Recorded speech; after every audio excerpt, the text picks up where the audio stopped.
स्वागत है आपका नादी टीवी के खास कार्यक्रम में और मैं हूं आपके साथ पूनम जैन। कार्यक्रम की शुरुआत से पहले आप सभी से एक विनम्र अपील कि जिस तरीके से कोरोना का खतरा मंडरा रहा है, बहुत तेजी से बहुत दुगनी हो गई है रफ्तार और लगातार हम भी आपसे बार बार अपील कर रहे हैं कि मास्क लगाएं। आपकी सुरक्षा आपके हाथ है। अनादि टीवी की पूरी टीम भी जो है मास्क लगाकर ही काम कर रही है और आपसे भी यही अपील करते हैं कि आप भी मास्क लगाएं। चलिए और कार्यक्रम की तरफ बढ़ते हैं। कोरोना महामारी की वजह से राजधानी भोपाल की सड़कों पर एक बार फिर सन्नाटा है।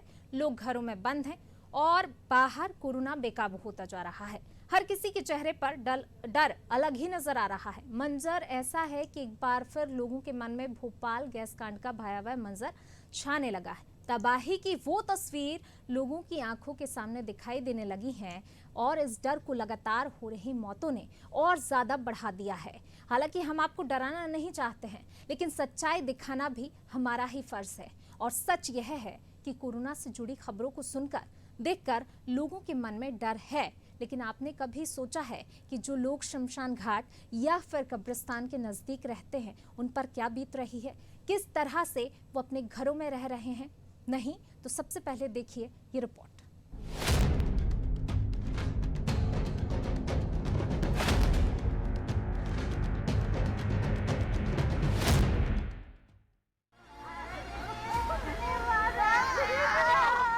इस कांड का जो दौर देखा है हमने, उससे बढ़ के ज्यादातर तो ये दिख रहा है।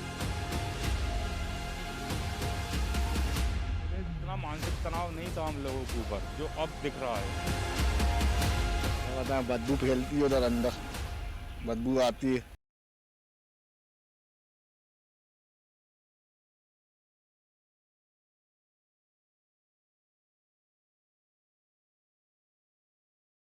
ये डर और ये घबराहट ये बताने के लिए काफी है कि कोरोना महामारी ने कितना भयावह रूप ले लिया है।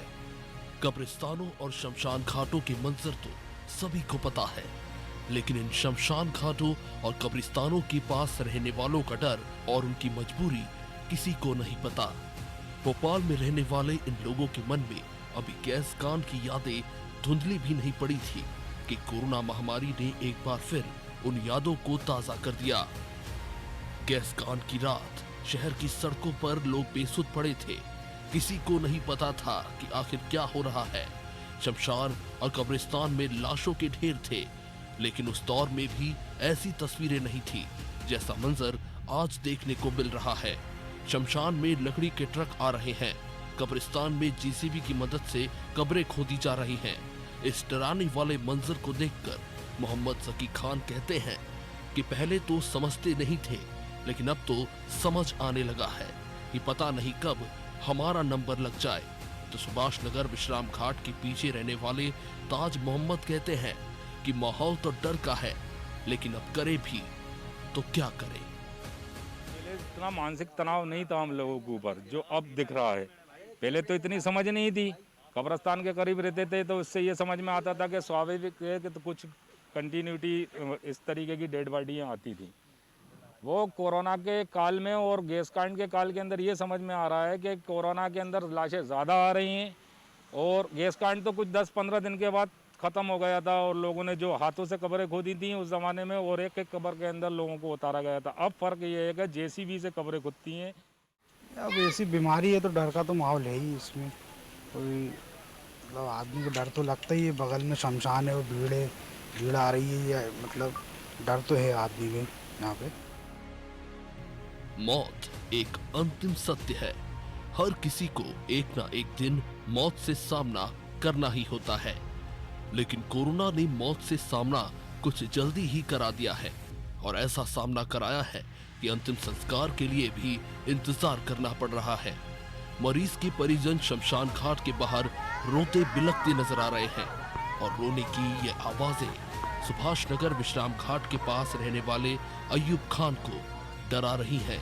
अयूब खान कहते हैं कि वो दिन भर लोगों को रोते बिलखते देखते हैं और रात को अंतिम संस्कार के लिए लोगों को इंतजार करना पड़ रहा है। ऐसा मंजर तो भोपाल गैस कांड के समय भी नहीं था।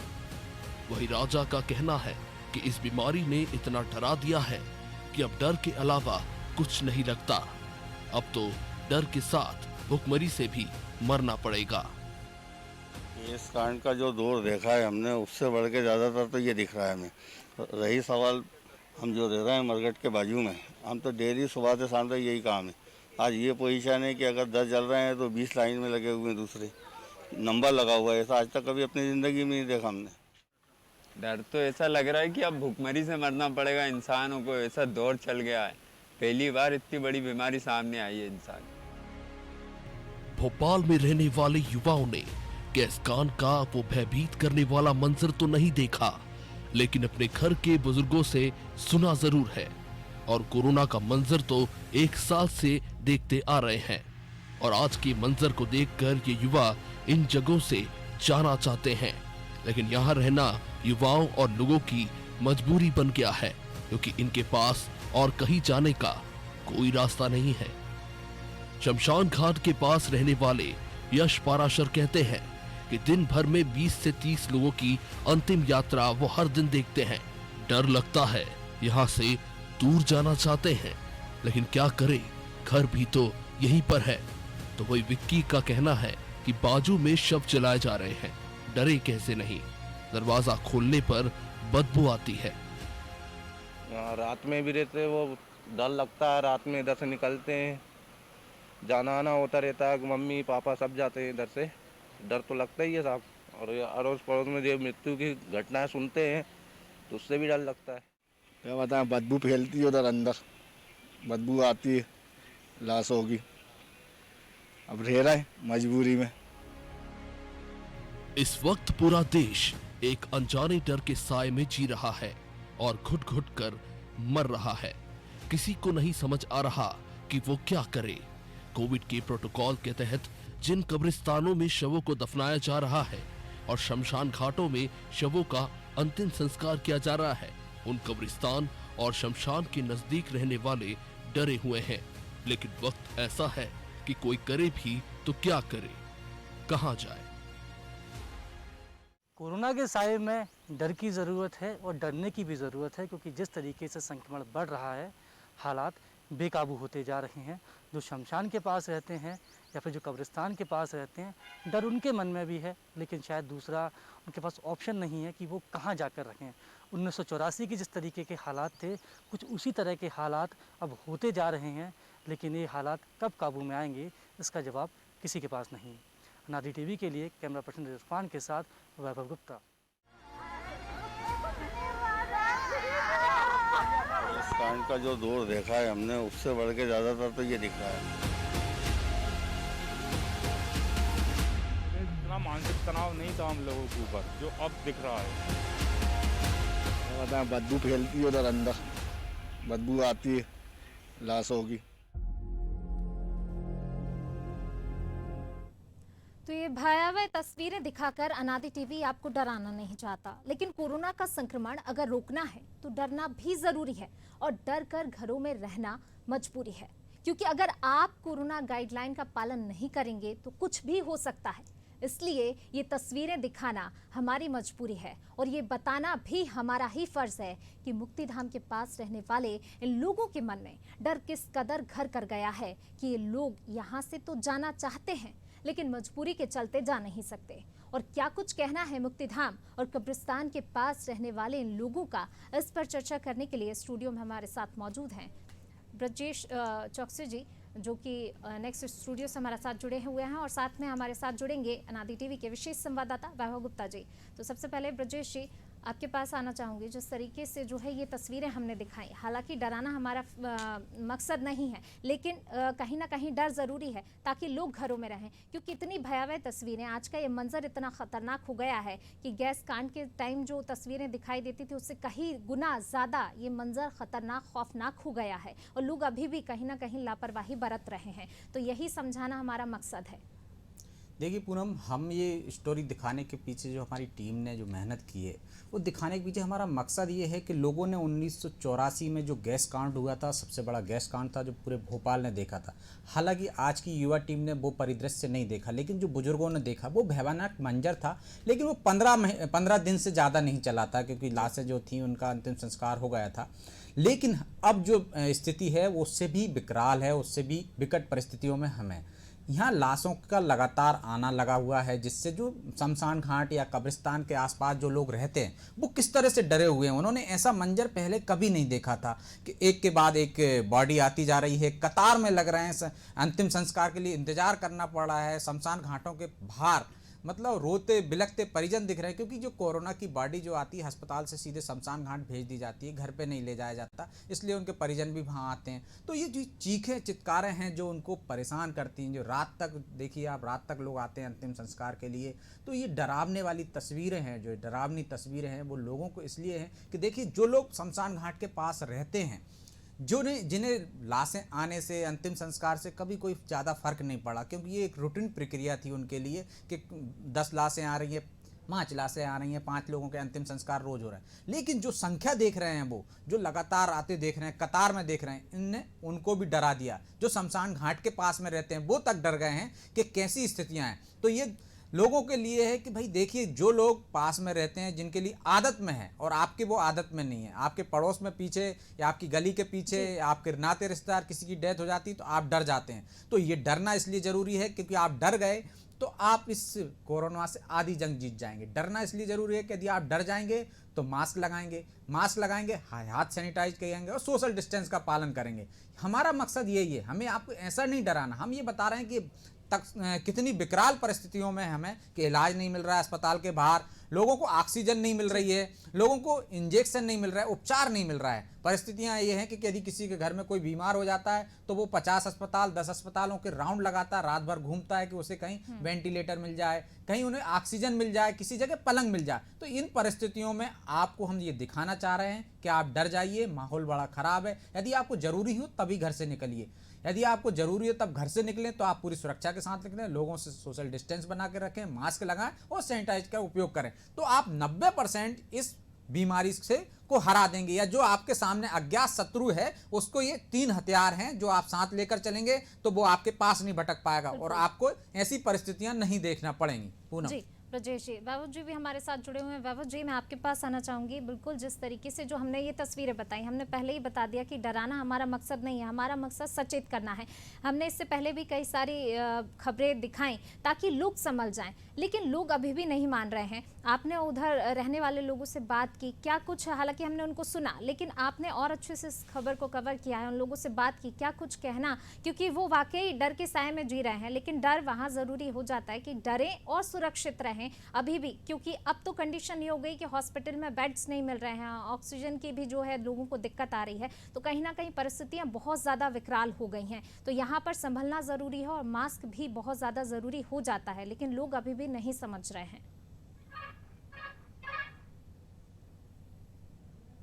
चाहते हैं, डराना हमारा मकसद नहीं है, लेकिन आप सावधानी पूर्वक रहें क्योंकि परिस्थितियां बेहद खराब हो गई हैं। अस्पतालों में ऑक्सीजन नहीं है, इंजेक्शन नहीं है। वहीं जब हम इस खबर को कवर कर रहे थे, जब हम शमशान घाट के नज़दीक जो कॉलोनीज हैं वहाँ पर जो लोग रहते हैं उनसे मुलाकात की, शमशान घाट के जो पास में रहते हैं, तो जो पुराने लोग कहते हैं कि उम्रदराज जो लोग हैं उन्होंने अपने एक्सपीरियंस शेयर करते हुए कहा कि जिस तरह के मंजर अभी देखने को मिल रहे हैं, इस तरह का मंजर तो हमने तब भी नहीं देखा।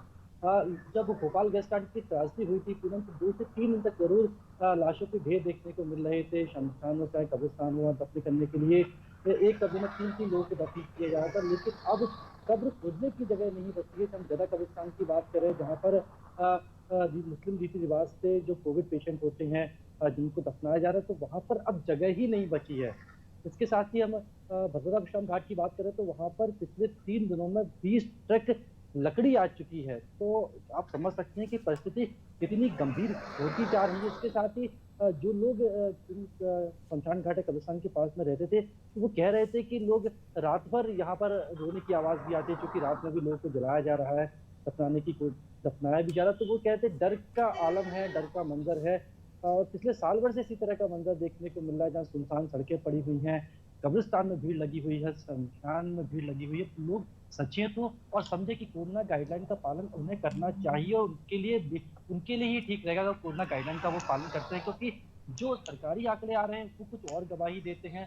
शमशान घाट की हम बात करें, कब्रिस्तान की बात करें, तो वहाँ के जो आंकड़े आते हैं वो डरावने वाले हैं, वो चौंकाने वाले हैं। इसलिए अनादि टीवी इस खबर के माध्यम से सिर्फ यही बताना चाहता है कि आसपास के लोगों पर किस तरह का डर का आलम है, किस तरह से लोग डरे सहमे हुए हैं, क्योंकि जो लोग हैं, जो शवों का तो कह सकते हैं जो मृत्यु का आंकड़ा है वो तेजी से बढ़ता जाए, तो इस खबर के माध्यम से लोग जागरूक हों, कोरोना गाइडलाइन का पालन करें। केवल हम यही चाहते हैं, क्योंकि 1984 का मंजर जिसने देखा है वो कभी नहीं चाहता कि फिर से वो मंजर देखने को मिले, लेकिन कुछ उसी तरह की तस्वीरें अब देखने को मिल रही हैं। लगातार कोविड पेशेंटों का जो आंकड़ा है वो बढ़ता जा रहा है, और लगातार जो मृतक हैं उनके आंकड़े में भी बढ़ोतरी होती जा रही है।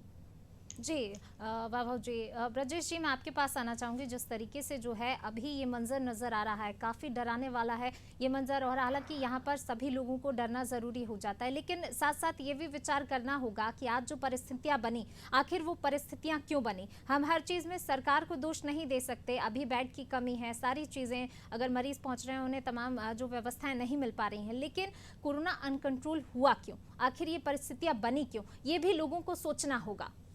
देखिए पुनः हम इसमें एक तरह से पूरी से सिर्फ जनता को ही हम दोषी नहीं ठहरा सकते हैं। हाँ, निश्चित तौर पर उसको उन नियमों का, गाइडलाइन का पालन करना चाहिए था जो सरकार ने तय किए थे जब कोरोना पूरे देश में आया या पूरे विश्व में आया चीन के माध्यम से। तब जो गाइडलाइन थी वो आज भी उन्हीं का फॉलो हो रहा है कि मास्क लगाना, आपको सैनिटाइज करना और सोशल डिस्टेंसिंग का पालन करना, जरूरी हो तो ही आप घर से बाहर निकली। तो उसमें कहीं कोई बदलाव नहीं आया। जिन चीज़ों का हमें पहले दिन से, पिछले साल से पालन करना चाहिए था, वो हम आज तक करते आते, तो निश्चित तौर से हम इस जंग को 80% तो जीत ही चुके थे और ये परिस्थितियां नहीं आती। सरकार को भी हम एक तरह से क्लीन चिट नहीं दे सकते हैं, क्योंकि सरकार ने कहा जब कोरोना आया पूरे देश में कि लॉकडाउन लगा दिया जाएगा, लोगों ने पालन किया उसका, कोई घर से नहीं निकला, ताली थाली जो कहा सरकार ने वो बजाए। इसके बाद देखिए सरकार ने कहा था कि तब हमको लड़ नहीं निकलने के लिए हमारे पास संसाधन नहीं है। एक ऐसा वो आया है हमारे पास, ऐसा शत्रु आया है जिसको कैसे हम लड़ेंगे, इसके पास हमारे पास ना संसाधन है, हमें ज्ञान है इसका कि कैसे इसका मुकाबला करें। लेकिन आज परिस्थितियां अलग है। आज हम पता चल गया है कि हमें इस शत्रु से कैसे लड़ सकते हैं। हम जो पहले दिन से 3 चीज़ें पता थी, उसके अलावा भी हमें उपचार का पता चल गया है। हमारे विशेषज्ञ जान गए हैं, पहले डॉक्टरों को ये नहीं पता था कि कैसे उपचार किया जाएगा। साल भर में सरकार ने कहा था कि हम ये लॉकडाउन इसलिए लगा रहे हैं कि हम इस परिस्थिति से जूझने के लायक बन जाएं, हम संसाधन जुटा लें, हम अपने अस्पतालों को उस हिसाब से तैयार कर लें, वेंटिलेटर का इंतजाम कर लें, तमाम तरह की। आप देखिए कि जो रेलवे के कोच होते थे उनको आपने अस्पताल के लिए तैयार किया, आपने उनको कोच को इस तरह से डिजाइन किया, उस तरह से बनाया कि यदि ऐसी आपात परिस्थिति आएगी तो वहाँ आपको मरीज को एडमिट कर सकते हो, ऑक्सीजन दे सकते हो, उपचार कर सकते हो।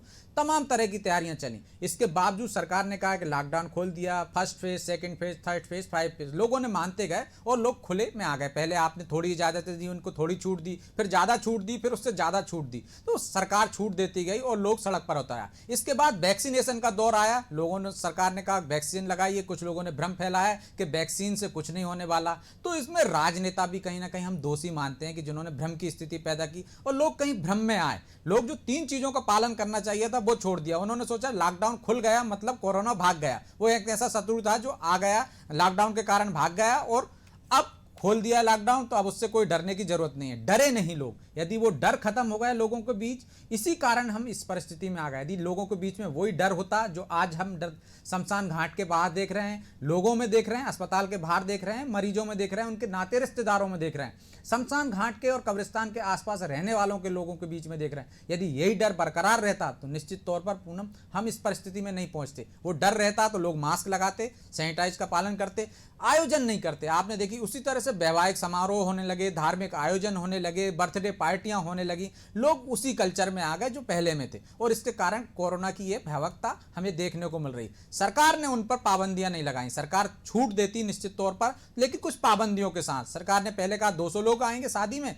फिर इसके बाद खुली छूट दे दी। धार्मिक आयोजन किए, रैलियां की, आपने चुनावी सभाएं की, तमाम तरह की। तो हम कोई एक व्यक्ति दोषी नहीं है। सरकार की रैलियां देखी, उन्होंने चुनावी सभाएं देखी, तो लोगों को भी लगा कि जब वहाँ नहीं आ रहा है, कोरोना नहीं फैल रहा, तो सरकार किस तरह का भ्रम फैला रही होगी। तो ये भ्रम की स्थिति ने जो लोगों में भ्रम फैलाया वैक्सीन को लेकर, उसको लेकर, तो वो भी खुलेआम पार्टियां करने लगे। इस कारण हम इन परिस्थितियों में खड़े हैं। इसलिए हम ये कार्यक्रम दिखा रहे हैं लोगों को कि अब भी डरना जरूरी है। जिस तरह का डर आपने पहले देखा था, पिछले मार्च अप्रैल में देखा था, वो डर उससे भी खतरनाक आज हम परिस्थिति में आ गए। तो आज आप डरेंगे तो सुरक्षित रहेंगे। इसलिए ये किसी एक को हम दोषी कहें कि जनता के लिए दोषी है, निश्चित तौर पर जनता का ज़्यादा दोष है, क्योंकि उसकी सुरक्षा, स्वास्थ्य की सुरक्षा उसको सबसे पहले करना चाहिए थी, इसके बाद वो दूसरों की चिंता करती। सरकार का दोष ये है कि सरकार उनको एक तरह से आज़ादी देती गई, वो कंट्रोल नहीं रखा उसने, और वो व्यवस्था नहीं की कि आज हमें परिस्थिति ये आ गई कि यदि ऐसी परिस्थिति आएगी आगे, सरकार ने भी सोच लिया कि एकदम कोरोना जा चुका है, वो आएगा नहीं,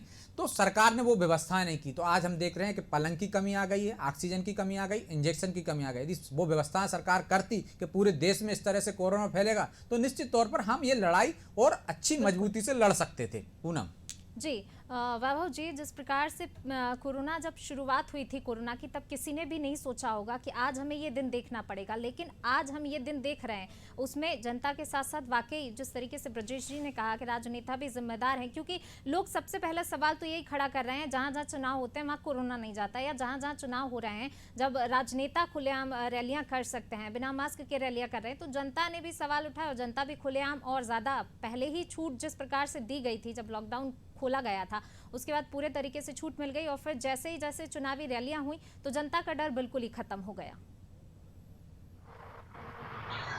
पूनम, अब इस तरह के सवालों को शायद कोई औचित्य नहीं है, क्योंकि जो होना था वो हो चुका है। दमोह उपचुनाव के लिए भी मतदान 7 बजे शाम को जाकर पूरी तरीके से खत्म हो जाएगा। तो अगर हम दोषारोपण करने की बात करें तो बहुत से लोग दोषी हैं, सरकार भी दोषी है, जिला प्रशासन भी दोषी है, और कहीं ना कहीं जनता भी दोषी है कि जनता को कोरोना गाइडलाइन का जब पालन करना था तो उन्होंने कोरोना गाइडलाइन का पालन नहीं किया। कार्यक्रम भी आयोजित किए गए, सांस्कृतिक कार्यक्रम आयोजित हुए, राजनीतिक कार्यक्रम हालांकि राजनीतिक दलों ने आयोजित किए, लेकिन कहीं ना कहीं दोष सबका, और यही कारण है कि कोरोना का संक्रमण अब तेजी से बढ़ता जा रहा है। 5 राज्यों में चुनाव का ऐलान किया गया, वहाँ चुनावी रैलियां भी हुई, जिसके चलते संक्रमण फैला है। लेकिन अब उन सवालों से क्या होगा, अब किसी पर दोषारोपण करने से क्या होगा? अब तो सवाल केवल ये है कि अगर कोरोना से बचना है तो उसकी गाइडलाइन का पालन करना होगा, क्योंकि आप दोष देकर कोरोना के संक्रमण से नहीं बच सकते। अगर आपको बचना है तो आपको कोरोना गाइडलाइन का पालन करना ही होगा, तभी आप कोरोना के संक्रमण से बचेंगे, क्योंकि परिस्थितियां बेहद विकट हो चुकी हैं। सरकारी आंकड़े जो हैं वो बिल्कुल हकीकत बयान नहीं कर रहे हैं, और प्रतिदिन शमशान घाट की जो तस्वीर आती है, कब्रिस्तान की जो तस्वीर आती है कि पूरे मध्य प्रदेश में बड़ी संख्या में लोगों की डेथ कोरोना संक्रमण के चलते हो रही है। तो अब प्रदेश की जनता को कोरोना गाइडलाइन का पालन करना होगा, क्योंकि कोरोना केवल मध्य प्रदेश में नहीं है पूनम, न केवल भारत में है पूनम। जो कोरोना है विश्व के कई देशों में तेजी से फैल रहा है, वहाँ पर भी लॉकडाउन जैसे हालात देखने को मिल रहे हैं। तो हम कह सकते हैं कि भारत में भारत सरकार की गलती रही होगी, मध्य प्रदेश सरकार की गलती रही होगी, लेकिन विश्व के जो दूसरे देश हैं वहां पर भी कहीं ना कहीं कोरोना का संक्रमण तेजी से फैल रहा है। तो अगर हम केवल सरकारों को दोषी ठहराएंगे, जिला प्रशासन को दोषी ठहराएंगे, तो ये कहना गलत होगा। गलतियां इसमें कहीं ना कहीं हर स्तर पर सबकी है, यही कारण है कि कोरोना का संक्रमण फैल रहा है। लेकिन अब इस संक्रमण को अगर सामना है तो हम सबको मिलकर कोशिश करनी होगी, कोरोना की गाइडलाइन का पालन करना होगा, कोरोना जो कर्फ्यू लगाया जा रहा है उसके नियमों का पालन करना होगा, तभी हम सब मिलकर ही इस कोरोना को हरा पाएंगे। जी वैभव जी, ब्रजेश जी, जिस प्रकार से जो है अब परिस्थितियां इतनी विकट हो गई हैं, समझ नहीं आ रहा लोगों को आखिर क्या करें, कहाँ जाएं, क्योंकि कोरोना से कितना भी आप कोशिश कर लें, अभी कोरोना की रफ्तार इतनी तेज़ हो गई, हर प्रतिदिन जो है आंकड़े बहुत तेज़ी के साथ और बहुत रफ्तार से यहाँ पर बढ़ रहे हैं। अब ऐसे में लोग अभी भी नहीं समझ रहे हैं, बार बार जो है मास्क लगाने की अपील शुरू से की गई, लॉकडाउन के बावजूद भी आप देखिए कि सड़कों पर लोग बेवजह घूमते नजर आ रहे हैं। ये तस्वीरें प्रतिदिन दिखाई देती हैं टीवी स्क्रीन पर, लेकिन उसके बाद भी लोग अभी भी नहीं समझ रहे हैं। ऐसे में सिर्फ सरकार को दोष दे देते हैं, लॉकडाउन लग गया है उस ठीक है, लोगों का ये भी कहना है कि कोरोना के साथ साथ भूखमरी से भी मरना पड़ेगा, तमाम तरीके की चीज़ें निकल कर आ रही, लेकिन अभी भी मास्क की उपयोगिता नहीं समझ रहे हैं लोग। देखिए पूनम, यदि कोरोना पे हमें काबू पाना है तो निश्चित तौर पर यदि हम अन्य देशों की बात करें जहाँ कोरोना की सेकंड लहर आई थी और वहाँ पे लोगों को बड़ी संख्या में संक्रमित हुए थे और अधिकांश मौतें हुई थी, तो जब हमने देखा कि वो देश कैसे उस पर काबू पाए, यदि हम उस दिशा में बात करें तो हमें भी वही सख्तियां लागू करना पड़ेंगी। आपको लॉकडाउन को सख्त तरीके से लागू करना पड़ेगा। भूखमरी जैसी समस्या हम यदि पिछली बार लॉकडाउन हुआ था तो यदि उस पर बात करें कि लोग कह रहे हैं कि भूखों मरेंगे, तो पिछली बार भी भूखे कोई नहीं मरा था। देखो, लोगों ने खाना लोगों के घर तक पहुँचाया था, जिन परिवारों में भोजन नहीं बन रहा था वहाँ तक पहुँचाया था, प्रशासन ने पहुँचाया था, सरकार ने और जनसेवक जो हैं उन लोगों ने पहुँचाया। आप हमने सबने मदद की, जो भी सक्षम लोग थे सबने अपने स्तर पर मदद की। तो भूखे वो लोग अचानक जिनकी मौतें हुई थी, जो भी मौतें हुई थी वो इस कारण हुई थी कि लोग पलायन करने लगे थे, लोग अपने गांव जाने लगे थे, 100 किलो 1000 किलोमीटर पैदल चलने लगे थे, तो रास्ते में वो सुविधाएं नहीं मिल पाई उनको पैदल चलने के कारण, इस कारण कुछ ऐसी दिक्कतें भी आई। लेकिन यदि आपको ये कहता है कि सरकार भूखे मरेंगे, तो सरकार ने तब भी कहा था कि 35 किलो जो अनाज दिया जाता है एक परिवार को वो बांट दिया जाए, एक महीने का दे दिया गया था, घर घर वितरण हो गया था।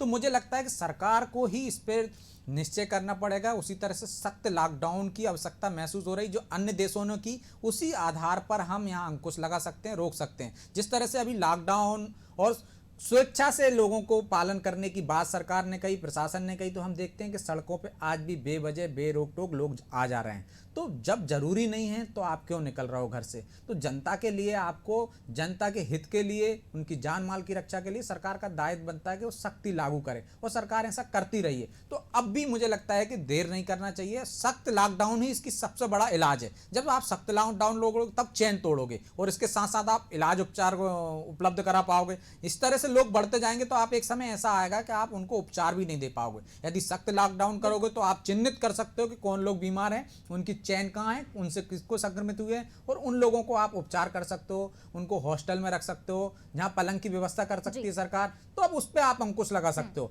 तो इसका एक मात्र हल है कि आप फिर से एक बार लॉकडाउन कीजिए और इस मुसीबत से छुटकारा पाइए, मुसीबत को कम कीजिए। संक्रमण की रफ्तार को रोक सकता है तो एक लॉकडाउन उपाय है, और उसके साथ साथ आप उपचार की बेहतर व्यवस्था कीजिए, लोगों को घर में उपचार हो सके। आपको कैटेगराइज करना पड़ेगा कि भाई जो कम संक्रमित है उसका घर में इलाज किस तरह से हो, जो घर में नहीं रह सकता तो उसको कहाँ रखने की व्यवस्था की जाए। जिस तरह से पिछली बार आपने क्वारंटाइन सेंटर बनाए थे, हॉस्टलों को, और आपने लॉज को, होटल्स को, जिस तरह से क्वारंटाइन सेंटर बनाए, जो जितना सक्षम है उस हिसाब से आपको बनाना पड़ेंगे, उनको वहां रखना पड़ेगा। नहीं तो वो पूरे परिवार को संक्रमित करेंगे, मोहल्ले को संक्रमित करेंगे और समाज को संक्रमित करेंगे। कुछ लोग, अब जो नया वेरिएंट आया है उसमें पता चलता है कि आपको सिम्टम्स कुछ नहीं है लेकिन आप इफेक्ट हो, और वो आप दूसरों को भी कर सकते हो। तो आपको निश्चित तौर पर इसको रोकने के लिए लॉकडाउन ही एक इसका लास्ट उपाय है। और देखना, आपको लगता है कि भविष्य में सरकार उसी पर विचार करेगी, वो सरकार की मजबूरी भी है। अभी लोगों की नाराजगी को देखते हुए भले ही सरकार पूर्ण लॉकडाउन, सख्त लॉकडाउन नहीं लगा रही हो, लेकिन आगे उसको ये लगाना ही पड़ेगा। जी, चलिए, शुक्रिया बाबू जी आपका इस चर्चा के लिए। साथ ही ब्रजेश जी आपका भी शुक्रिया इस चर्चा में शामिल होने के लिए। तो बिल्कुल अभी ये तस्वीरें जो हमने आपको दिखाई, इन तस्वीरों को दिखाने का मकसद हमने आपको डराना नहीं था, बल्कि सजग करना। एक तरीके से डरना ज़रूरी है। डरना इसलिए कि अगर आप डरें तो सिर्फ इस चीज़ के लिए कि मास्क है, मास्क ही आपकी सुरक्षा का जो है उपाय है। मास्क लगाइए, साथ ही जो कोरोना गाइडलाइन है दूरी रखिए, दूरी मेंटेन कीजिए, और लॉकडाउन लगाया गया है तो लॉकडाउन का भी सख्ती से पालन कीजिए। तमाम जो तस्वीरें निकलकर सामने आई हैं, ये तस्वीरें हम प्रतिदिन आपको बता रहे हैं, लेकिन सिर्फ डरिए इसलिए क्योंकि ये मंजर जो अभी नज़र आ रहा है इसको हम ही लोग कंट्रोल कर सकते हैं। हमारी भागीदारी भी ज़रूरी है। सरकार को दोषारोपण करने से कुछ नहीं होगा। सरकार ने हालांकि लॉकडाउन लगाया, इस लॉकडाउन को और भी आगे इसलिए बढ़ाने की ज़रूरत क्योंकि अभी भी लोग नहीं मान रहे हैं। सरकार को भी सख्त होना पड़ेगा कि अब वो सख्ती से लॉकडाउन का पालन कराएं, और लोगों को भी यहाँ पर जागरूक होने की ज़रूरत है कि लोग जागरूक हों। और जो मास्क सबसे ज़्यादा ज़रूरी है इस वक्त आपकी सुरक्षा के लिए, मास्क लगाएं, सामाजिक दूरी बनाए रखें। तो बिल्कुल ज़रूरी है, कोरोना को अगर अभी भी रोकना है तो मास्क ज़रूर लगाएं। आपकी सुरक्षा आपके हाथ में है। चलिए, फिलहाल इस कार्यक्रम में बस इतना ही। मुझे दीजिए इजाज़त। नमस्कार।